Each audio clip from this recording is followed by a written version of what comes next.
Hello guys, welcome back to our channel online learning for special education. आज हम Prateek Shivalik sir के mathematics का set A solve करने वाले हैं, जो उन्होंने KVS PRT के टेस्ट सीरीज़ दी हुई हैं। ठीक है, तो क्वेश्चन नंबर फर्स्ट से स्टार्ट करना शुरू करते हैं। फर्स्ट में दिया है एक नंबर है जिसे हम एक्सप्रेस कर सकते हैं P/Q फॉर्म में, जिसमें P और Q जो है इंटीजर हैं, Q ज़ीरो नहीं हो सकता। ठीक है, कहीं कहीं पे हो सकता है आपको बोल दे कि P is not equal to zero, तो याद रखना ऐसा कुछ नहीं होता है। ठीक है, अगर P इक्वल टू ज़ीरो हो जाएगा तो वो इन्फिनिटी हो जाएगा, जो पॉसिबल ही नहीं है। ठीक है, तो वो फिर क्वेश्चन ही गलत हो जाएगा। उसमें हम कैन नॉट बी डिफाइन बोल देंगे, हम कोई भी सॉल्यूशन नहीं प्राप्त कर सकते। ठीक है, बट इसमें क्या बोला गया है, इसमें हमें बोला गया है कि आपको P/Q फॉर्म में दो इंटीजर दिए गए हैं, P और Q, जो क्या है, जिसमें Q है वो ज़ीरो के इक्वल नहीं है। तो ऐसी संख्या को हम क्या कहेंगे? Natural number, whole number, integer या रेशनल नंबर। ठीक है, जब भी हम P/Q फॉर्म में किसी इंटीजर्स को रखते हैं फ्रैक्शन में, तो उसको बोला जाता है रेशनल नंबर। ठीक है, और इसका ही उल्टा होता है इरेशनल नंबर। ठीक है, जैसे इसमें P/Q फॉर्म में इंटीजर होते हैं, वहाँ इंटीजर नहीं, वहाँ रियल नंबर होते हैं। ठीक है, जिन्हें हम फ्रैक्शन फॉर्म में नहीं लिख पाते, तो उनको क्या कहते हैं? Irrational numbers. चलिए नेक्स्ट क्वेश्चन की तरफ चलते हैं। नेक्स्ट क्वेश्चन है आपका ये, द रेसिप्रोकल ऑफ दिस। ठीक है, -3/8 मल्टीप्लाई -7/13। तो इसका रेसिप्रोकल निकालना है। पहले हम इसे सॉल्व कर लेंगे, फिर इसका जो सॉल्यूशन आएगा उसको उल्टा कर देंगे। रेसिप्रोकल का मतलब होता है उसका उल्टा कर देना। ठीक है, तो -3 इंटू -7, तो डायरेक्टली लिख देते हैं -21। ठीक, माइनस अंदर था, माइनस बाहर, मल्टीप्लाई माइनस माइनस क्या हो जाएंगे? प्लस हो जाएंगे। तो 21, नीचे 13 और 8, तो कितने हो गए? 104। ठीक है, 104 हो गया। तो आपका आंसर, इसको क्या करना है, हमें उल्टा कर देना है। तो 104 ऊपर आ जाएगा और 21 नीचे चला जाएगा। तो आंसर देख लेते हैं, फर्स्ट ही है, तो करेक्ट ऑप्शन क्या होगा? फर्स्ट होगा। इसके बाद आपका 113 क्वेश्चन देख लेते हैं। Total number of outcomes when a ball is drawn from a bag which contain 3 red, 5 black and 4 blue balls. ठीक है, तो हमें टोटल नंबर ऑफ आउटकम निकालने हैं, जिसमें हमें बताया गया है कि 3 लाल गेंदे हैं, 5 ब्लैक काली गेंदे हैं और 4 नीली गेंदे हैं। ठीक है, तो इसमें हमें सिंपल ही बोला है कि टोटल नंबर आउटकम बताओ। टोटल नंबर आउटकम हम कैसे निकालते हैं? सबको प्लस कर देंगे इन्हें। ठीक है, तो 3 + 5 + 4, तो कितने हुए? 12 हो गए। तो टोटल नंबर आउटकम कितने होंगे हमारे? 12 ही होंगे। तो 12 पे टिक करेंगे हम। नेक्स्ट पे चलते हैं। तो क्वेश्चन नंबर 114 बोल रहा है, which letter best represent the location of square root of 25 on number line. तो आपको पता होना चाहिए 25 का स्क्वायर रूट क्या होता है? 5 होता है। तो नंबर लाइन पे देखो कौन 5 पे डिनोट कर रहा है? सी कर रहा है। तो सी हमारा ऑप्शन है 3 में। तो करेक्ट ऑप्शन क्या हो जाएगा हमारा? थर्ड हो जाएगा। उसके बाद देखते हैं 115। ठीक है, तो 115 में बोला गया है कि if 5x/3 - 4 = 2x/5 then the numerical value of 2x - 7 is. तो हमसे पूछा गया है 2x - 7 की वैल्यू क्या होगी। तो हम पहले इसे यहाँ से उठा लेते हैं। 5x - 3 5x divided by 3 - 4 = 2x/5। ठीक है, तो इसे नीचे एलसीएम ले लेते हैं। तो 5x - 12 डिवाइडेड बाई 3 = 2x/5। ठीक है, अब इनके क्या करेंगे? क्रॉस मल्टीप्लिकेशन कर देंगे, इस वाले की इससे और इस वाले की ऊपर वाले से। तो इधर क्या चला जाएगा? 6x चला जाएगा हमारा, और दूसरी साइड क्या आ जाएगा? 5 की मल्टीप्लाई हो जाएगी पहले इस वाले में। तो 5 5 = 25x माइनस 12 5 = 60।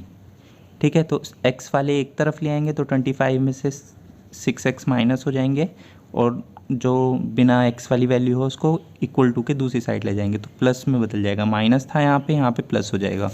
ये +6 था तो माइनस हो गया, क्योंकि हमने इनकी साइड्स चेंज कर दी। तो ये हो गया 19x = 60। ठीक है, तो यहाँ से x की वैल्यू क्या आ गई? 60/19।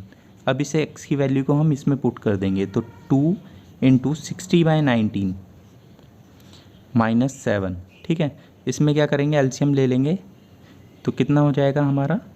120 -19 की मल्टीप्लाई 7 में कर लो, कितने हो गए?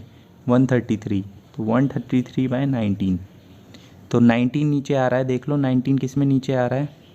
एक ही ऑप्शन में, हमारे सेकंड वाले में। तो करेक्ट ऑप्शन क्या होगा हमारा? सेकंड ऑप्शन होगा करेक्ट, जिसमें -13 डिवाइडेड बाय 19 आएगा। तो चलिए 116 क्वेश्चन नंबर के ऊपर चलते हैं। तो 116 में है हमारा which of the following property describe a trapezium.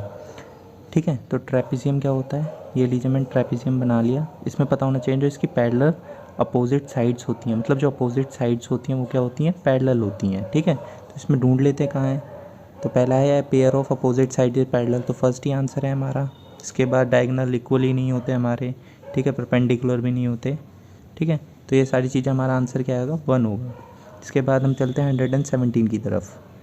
ठीक है, the number of sides of a regular polygon where each exterior angle has measure. Exterior angle कितना बताया गया, 45 डिग्री बताया गया हमें। ठीक है, जब भी हमें एक्सटीरियर एंगल दिया गया होगा, ठीक है, आपको नंबर ऑफ साइड्स निकालनी है n। तो मैंने लिख दिया n, नंबर ऑफ साइड्स निकालनी है n। तो आप डायरेक्ट क्या करोगे, 360 degree divided by exterior angle. ठीक है, एक्सटीरियर एंगल जो हमें गिवन है उससे डिवाइड कर दो, 360 डिवाइडेड बाय 45। तो इसे डिवाइड कर लो, कितने से हो जाएगा, तो कितना आएगा, 8 आएगा। ठीक है, तो नंबर ऑफ साइड्स कितनी होंगी हमारी, 8 होंगी। तो ऑप्शन फर्स्ट इज़ करेक्ट। ठीक है, चलिए चलते हैं 118 की तरफ। बोला है to construct a unique parallelogram the number minimum number of measurement required is. तो अब मेजरमेंट्स की बात क्या कर रहा है, जैसे आपने प्रॉपर्टीज़ पढ़ी हैं, जैसे कि AS से angle side angle, side side side, side angle side. ठीक है, ये वाली जो प्रॉपर्टीज़ पढ़ी हैं इसी के बेसिस पे, इसी की तरह इसकी मेज़रमेंट है कि कितनी मेज़रमेंट्स लगेंगी इसको बनाने के लिए। ठीक है, तो एक पैरेललोग्राम बनाने के लिए हमें 3 लगती हैं। ठीक है, तो एक पैरेललोग्राम बनाने के लिए हमें कितनी लगती हैं, 3 लगती हैं। तो करेक्ट ऑप्शन क्या होगा हमारा, इसका 3 होगा। अगर आपसे पूछा जाता है एक रेक्टेंगल को बनाने के लिए कितनी लगती हैं, तो रेक्टेंगल को बनाने के लिए 2 लगती हैं। ठीक है, तो इस केस में हमारा करेक्ट आंसर क्या है, 3, जो ऑप्शन नंबर 2 है हमारा करेक्ट आंसर। तो इसके बाद चलते हैं आपका which of the following is binomial. ठीक है, तो बाइनोमियल का मतलब क्या है, बाय मतलब 2। ठीक है, जो भी दो डिग्री में होगी वो उसकी क्या होगी, बाइनोमियल होगी। देखिए फर्स्ट 7 × A मतलब सिंगल डिग्री है, ये भी नहीं है आपकी, ये दोनों क्या है, एक पॉलिनोमियल इक्वेशंस हैं। ठीक है, क्योंकि इसमें 3 वेरिएबल्स हैं। ठीक है, बाइनोमियल आपका ये क्या है, 6A² + B, ये क्या है, एक बाइनोमियल है। तो करेक्ट ऑप्शन क्या होगा, 4th होगा। इसके बाद है आपका 120, question number 120, the factorised form of 3x - 24। इसको फैक्टर फॉर्म में लिखना है। तो देख लो इसमें से कॉमन क्या आ रहा है, 3 आ रहा है, तो अंदर क्या बचा, x - 8 बच गया। ढूंढ लो ये ऑप्शन कहाँ पे दिया है, फर्स्ट वाला नहीं है, सेकंड ही हमारा ऑप्शन है, करेक्ट ऑप्शन सेकंड है। इसके बाद चलते हैं 121 क्वेश्चन नंबर पे, if x be n any zero integer then x minus इसकी power -1 is equal to what.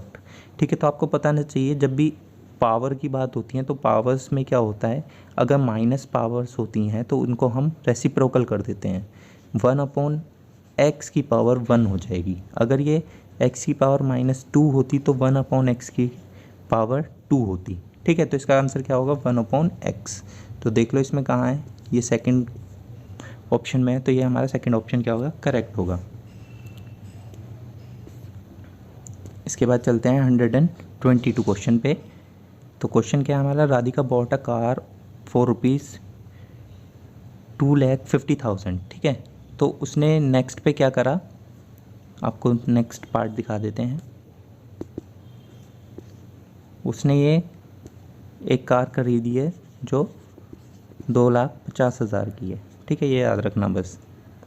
इसके बाद ईयर डिक्रीज़ हो रहा है उसका, हर साल प्राइस क्या हो रहा है, डिक्रीज़ हो रहा है 10%, फिर अगले साल फिर डिक्रीज़ हो गया 12%। ठीक है, तो जब सक्सेसिव डिक्रीज़ हो रहा होगा किसी का भी जो परसेंटेज है सक्सेसिव डिक्रीज़ हो रहा होगा, तो हम उसके लिए एक फॉर्मूला यूज़ करते हैं, डायरेक्ट शॉर्ट ट्रिक है ये, x + y - x × y divided by 100। ठीक है, तो इसे पुट कर दीजिए तो हमारा आंसर आ जाएगा। ठीक है, तो अब क्या हो रहा है, एक्सेसिव डिक्रीज़ हो रहा है, तो हम क्या करेंगे, देखो 10% डिक्रीज़ हो गया। ठीक है, 10 + 12% डिक्रीज़ हो गया। ठीक, माइनस x × y, तो 10 × 12 डिवाइडेड बाय 100, तो 10 से 1 गया, ये कितना बचा, 12/10 हुआ 1.2, तो 1.2, तो 10 + 12 कितने हुए, 22 - 1.2, तो 1.2 माइनस कर देंगे तो कितना होगा, 20.8%। ठीक है, तो 20.8% क्या होगा हमारा, एक करेक्ट ऑप्शन होगा। तो थर्ड ऑप्शन इज़ करेक्ट। चलिए चलते हैं नेक्स्ट पेज पे। ये लीजिए question number 123। If a height of a cylinder becomes 1/4 of the original height, उसकी ओरिजिनल हाइट से 1/4 ज़्यादा हो गया है, and the radius is double, उसकी रेडियस डबल हो गई है, तो बताओ उसके कौन सी स्टेटमेंट ट्रू होगी। तो हमें देख लो स्टेटमेंट में क्या दिया है, वॉल्यूम पूछा गया है, तो वॉल्यूम पता होना चाहिए हमें। वॉल्यूम क्या होता है, पाई आर स्क्वायर एच। सिलेंडर का वॉल्यूम क्या है, पाई आर स्क्वायर एच। तो आप डायरेक्टली देख लो, अब कह रहा है कि एच क्या हो गया है, पहले एच था अब h/4 हो गया है, और रेडियस आर थी तो अब क्या हो गई, डबल हो गई, तो 2r हो गई। तो इसे पुट कर दो इसमें, देख लो इसकी इक्वल में रख के देख लो, पाई 2r² कितना हो जाएगा, 4, है ना, 4r² हो जाएगा, मल्टीप्लाई h की जगह h/4, तो 4 से 4 कट कर दो, देखो पाई आर स्क्वायर बराबर ही है। तो इसके क्या हुआ, वॉल्यूम पे कोई भी फ़र्क नहीं आएगा। ठीक है, तो अब आंसर में ढूंढते हैं, volume of the cylinder will be doubled, ये तो गलत है। Volume of the cylinder will remain unchanged, तो ये क्या है हमारा, बिल्कुल करेक्ट है। इसमें पूछा गया था volume of cylinder will be half, ये तो भी गलत है, ये भी गलत है। तो हमारा करेक्ट ऑप्शन क्या है, ऑप्शन नंबर 2 हमारा करेक्ट है। चलिए इसके बाद वाला देख लेते हैं। इसके बाद अगेन दिया है कि वही सेम चीज़ दोबारा बोली गई है, इसमें पूछा गया क्या, कर्व सरफेस एरिया पूछा गया है। तो कर्व सरफेस एरिया क्या होता है, पाई आर एच। ठीक है, पाई आर एच। अब इसमें h को h/4 पुट कर दो, h/4, r को 2r कर दो, देखो क्या होता है, पाई का पाई रहा, 2r हो गया, h/4 हो गया, तो ये क्या हो गया, पाई आर h/2 हो गया। ये तो पाई आर एच था, इसका भी आधा हो गया, मतलब क्या हो गया, कर्व सरफेस एरिया आधा हो गया। तो देखते हैं, curve surface area of the cylinder will be doubled, गलत है। Curve surface area will be remain unchanged, ये भी गलत है। इसके बाद curve surface area of the cylinder will halved, तो ये क्या है, बिल्कुल सही बात है, क्या हुआ हमारा, हाफ हो गया था यहाँ पे। ठीक है, तो क्या हुआ, कर्व सरफेस एरिया क्या हो गया था, हाफ हो गया। चलिए चलते हैं नेक्स्ट क्वेश्चन पे, 125। चलिए क्वेश्चन नंबर 125 की तरफ चलते हैं हम। इसमें बोला गया है, the surface area of the 6 faces of a rectangular solid are 16, 16, 32, 32, 72 and 72 square centimetre. The volume of the solid in the cubic centimetre, में वॉल्यूम निकालना है सॉलिड का। तो वॉल्यूम क्या होता है, एल इंटू रेक्टेंगुलर का l into b into h. ठीक है, तो हमें इसमें क्या क्या दिया हुआ है, एल बी दिया हुआ है 16, बी एच दिया हुआ है 32 और एच एल दिया हुआ है 72। ठीक है, अब इसको क्या करेंगे, इन सब की मल्टीप्लाई कर देंगे, तो क्या बन जाएगा, L² B² H² बराबर हो जाएगा 16, 72, 32। ठीक है, अब इसको LBH चाहिए हमें, तो इसका क्या निकाल देंगे, स्क्वायर रूट कर देंगे 16, 72 और 32 का। ठीक है, देखो 16 का तो स्क्वायर रूट क्या होता है 4, तो 4 बाहर निकाल दो। अब 72 का स्क्वायर रूट क्या होता है, यहाँ पे एक बार कर लेते हैं। 72 होगा आपका 4 इंटू 18 होगा 2 इंटू 3 इंटू 3। ठीक है, आपका 32 होगा, आपका 32 हो जाएगा 2 इंटू 2, 4 इंटू 8 इंटू 2, 16 इंटू 2, तो ये आपका हो गया 32। ठीक है, तो इसमें से आप पेयर बनाइए और बाहर निकालिए। जैसे 4 का क्या बाहर आ जाएगा, 2 बाहर आ जाएगा। ठीक है, तो 4 पहले से था, तो ये मैं ऊपर लिख देता हूँ यहाँ पे, LBH इक्वल्स टू 4 था, 2 यहाँ से इसमें से बाहर आ गया। अब पेयर बना रहे हैं हम, 3 भी बाहर चला जाएगा, यहाँ से 3 बाहर आ गया। इसके बाद यहाँ से नीचे वाले 2 2 बाहर आ जाएंगे इसमें से। ठीक है, एक यहाँ से बाहर आएगा, एक यहाँ से और एक इससे, तो 3 2 बाहर आएंगे।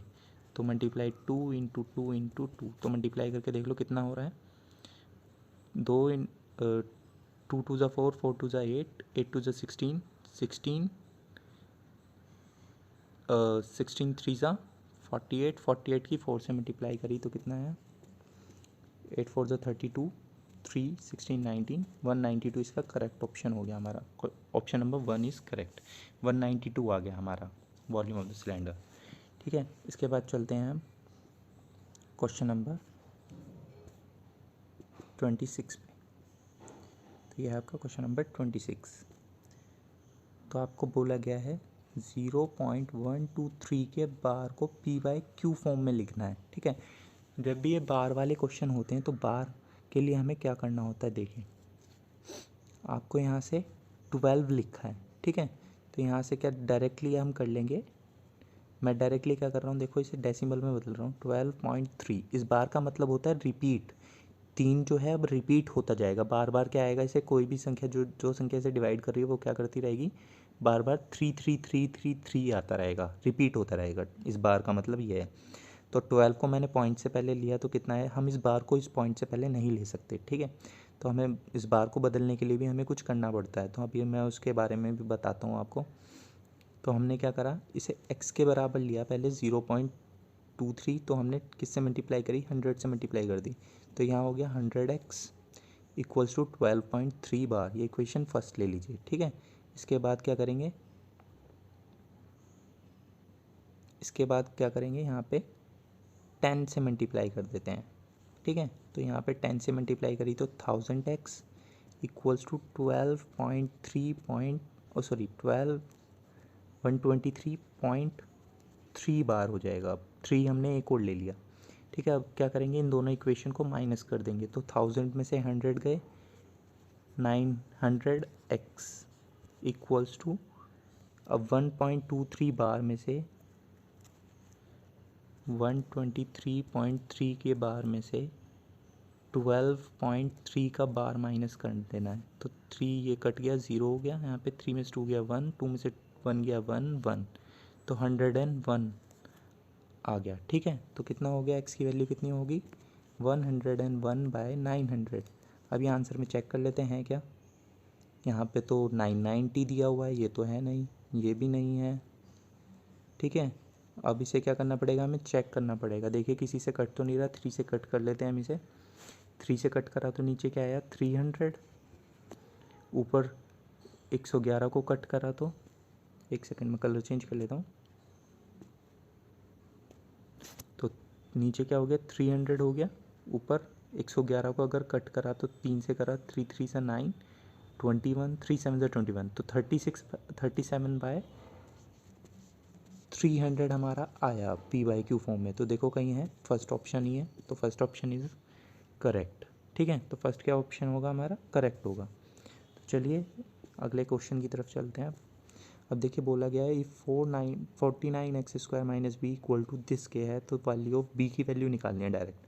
तो आप चलिए इसे देखिए, इसको a मान लीजिए, इसको b मान लीजिए। ठीक है, तो ये a प्लस बी हो गया, ये a माइनस बी हो गया। आपको पता है a प्लस बी और a माइनस बी का फॉर्मूला क्या होता है, a² माइनस b²। तो फॉर्मूला पुट कर देंगे तो कितना हो जाएगा, a का स्क्वायर 7 का स्क्वायर 49x² माइनस 1/2 का स्क्वायर 1/4।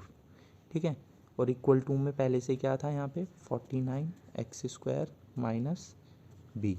तो 49x² से 49x² कट जाएगा, क्योंकि ये दोनों इधर प्लस है तो प्लस का उधर जाएगा तो माइनस में बदल जाएगा, तो दोनों आपस में क्या होंगे, कट जाएंगे। तो क्या बचा, माइनस बी इक्वल टू -1/4। देखो माइनस से माइनस भी कट हो जाए तो पी की वैल्यू क्या आई, 1/4 प्लस का। तो हम देख लेते हैं इसे ऑप्शन में कहाँ दिया है हमारा, थर्ड ऑप्शन में दिया है, तो थर्ड ऑप्शन क्या हो जाएगा हमारा, करेक्ट ऑप्शन होगा। चलिए 127 के बाद 128 कर लेते हैं। In triangle P Q R, तो पी क्यू आर एक ट्राइंगल दिया है इसने, जिसमें कह रहा है कि एंगल आर जो है, angle R is greater than angle Q. ठीक है, जब भी ग्रेटर पूछा जाएगा, ठीक है, ग्रेटर एंगल बताया गया है, तो याद रखना एक प्रॉपर्टी, जब भी एंगल जिसका एंगल बड़ा होगा, ठीक है, जिसका भी एंगल बड़ा होगा उसकी साइड क्या होंगी, छोटी होगी। ठीक है, अब आपसे नीचे देखो क्या पूछा गया है, Q R greater than P R. अब साइड्स के बारे में बताई गई है कि इसकी क्यू आर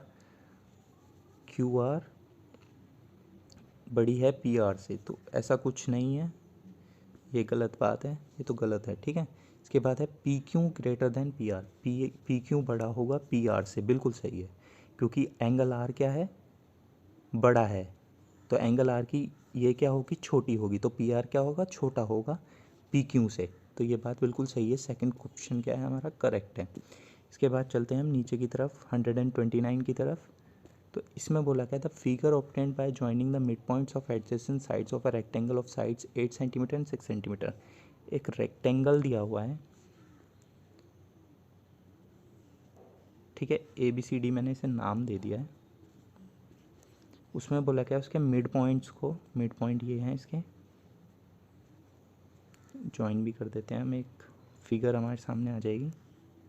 ठीक है, हमें पता है रेक्टेंगल का है, सब साइड्स का एंगल क्या होता है, 90 होता है। ठीक है, तो पूछा गया है इसका 8 सेंटीमीटर इसकी ये है और 6 सेंटीमीटर इसका ये है। ठीक है, साइड्स दी हुई है हमें। अब पूछा गया है ये क्या बनेगा अंदर।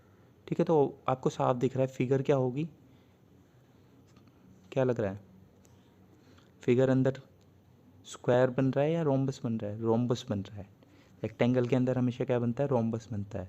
और इसका पूछा गया आपको एरिया, तो याद रखना रोम्बस का एरिया कैसे निकालते हैं, half into diagonal 1 multiply diagonal 2। अब डायगनल 1 क्या है, 8 और 6, तो मल्टीप्लाई कर दो, r equal to 1/2 into 8 into 6, तो 2 से 6 कट गया 3 टाइम्स, तो 8 3 ज़ा 24, तो rhombus of area 24 centimetre. Correct option होगा हमारा 4। चलिए 129 के बाद हमारे लास्ट क्वेश्चन पे हम आ चुके हैं 130 पे, तो इसे देख लेते हैं। मैं इसे रब कर देता हूँ, 130 पे आ जाते हैं अब। The construction of an triangle ABC given that BC is 3 centimetre, angle equals to 60 degree is possible when difference of AB and AC is equal to. अब पूछ रहा है कि एंगल 60 डिग्री पॉसिबल होगा कब, जब डिफरेंस ऑफ AB और AC किसके बराबर होगा, हमें बताना है। ठीक है, तो ट्राइंगल ऑफ ABC मैंने बना लिया, AB और C, एंगल C दिया है हमें 60 डिग्री। ठीक है, BC दिए हमें 3 सेंटीमीटर। तो अब देखो क्या हो सकता है, अगर यहाँ का एंगल बड़ा होगा तो AB क्या होगा, छोटा होगा, तो AB छोटा होगा, तो देख लेते हैं। चलिए, तो AB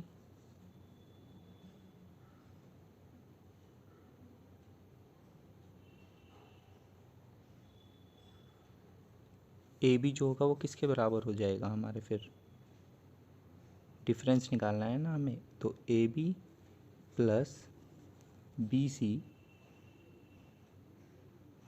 is greater than angle C, तो ग्रेटर देन एंगल C क्या है, AC। ठीक है, तो अब हमें AB और AC का डिफरेंस निकालना है, तो AB माइनस AC इधर ले आएंगे, एंगल C प्लस BC, तो एंगल BC कितना है, 3, तो 3 सेंटीमीटर से क्या होना चाहिए, कम होना चाहिए। तो यहाँ पे देखेंगे 3 सेंटीमीटर से कम कौन है, सिर्फ एक ही ऑप्शन है हमारे पास, ऑप्शन नंबर 4। तो करेक्ट ऑप्शन क्या होगा हमारा, क्वेश्चन नंबर 4। ठीक है, तो ये था हमारा सेट ए के आंसर सॉल्यूशंस, जो डिटेल में मैंने आपको बताया किस तरीके से थे। ठीक है, तो इन क्वेश्चंस को और ज़्यादा अच्छे से समझने के लिए आपको NCERTs खोलनी पड़ेंगी, क्योंकि ये सारे क्वेश्चन ही हमारे क्या हैं 5th to 8th क्लास की NCERT से लिए गए हैं। तो आप ज़्यादा से ज़्यादा प्रैक्टिस NCERT की करेंगे तो बहुत अच्छा आपका मैथ हो जाएगा, मुझे लगता है। तो चलिए हम नेक्स्ट मिलते हैं अपने सेट बी का मैथ के साथ, जो हम बहुत जल्दी अपलोड करेंगे आपके लिए। ठीक है, तो हमारे चैनल को सब्सक्राइब करना ना भूलें, वीडियो अच्छी लगे तो अपने दोस्तों के साथ शेयर करें, लाइक करें। Thank you so much, bye bye.